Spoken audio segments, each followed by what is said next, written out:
Boston Harbor is home to some of New England's most iconic landmarks. The sparkling water and fresh Atlantic breezes provide a respite from hectic city life.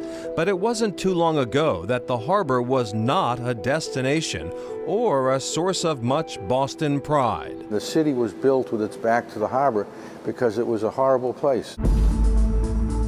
Raw sewage poured in the harbor for centuries, creating an environmental disaster. If you fell into the Charles River, you fell into parts of the harbor during rain, you clearly were going to get a stomach flu, a stomach bug, or you were going to get an earache or infections. It was just horrific. The polluted harbor became a campaign nightmare for Massachusetts Governor Michael Dukakis during his unsuccessful run for president in 1988. His opponent, then Vice President George H.W. Bush, ran attack ads focusing on Boston's dirty water. As a candidate, Michael Dukakis called Boston Harbor an open sewer. As governor, he had the opportunity to do something about it, but chose not to. Ultimately, a federal judge took oversight of the harbor cleanup in the mid-1980s, and the state legislature established the Massachusetts Water Resources Authority to help solve the sewage problem, including a new wastewater treatment plant on Deer Island off Winthrop. Construction of this plant at $4 billion was an incredible engineering and construction marvel that was overseen by a federal judge who had strict deadlines to get the job done.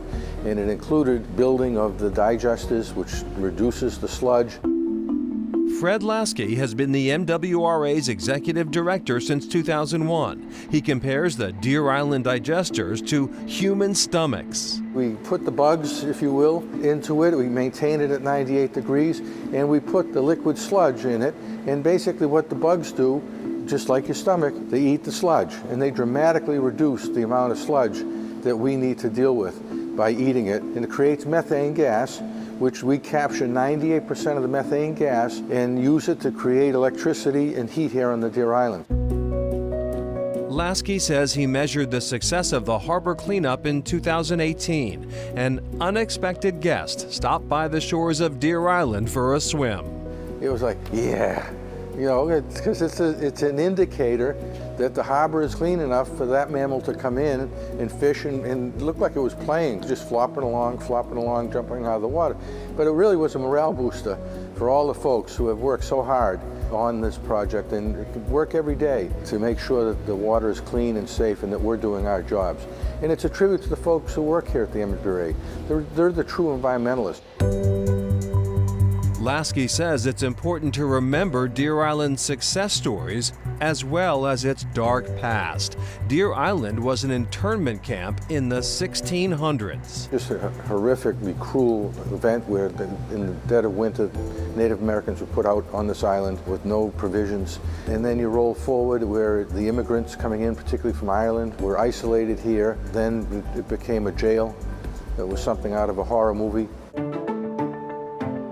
Since those days, Lasky says Deer Island has undergone a series of transformations, helping to make Boston Harbor a place of healing and renewal. We have built 3.9 miles of walking trails, bike trails. We have a fishing pier, and it's an incredibly popular place. There's families who come here and spend the day fishing. It's just been a great renaissance here on the island. From something that had such a dark history, now with pride we can say, hey, this is Deer Island Treatment Plant.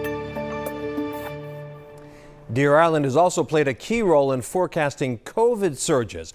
Wastewater from the plant is routinely tested and analyzed for the presence of the virus, which can even be pinpointed to certain areas of the state.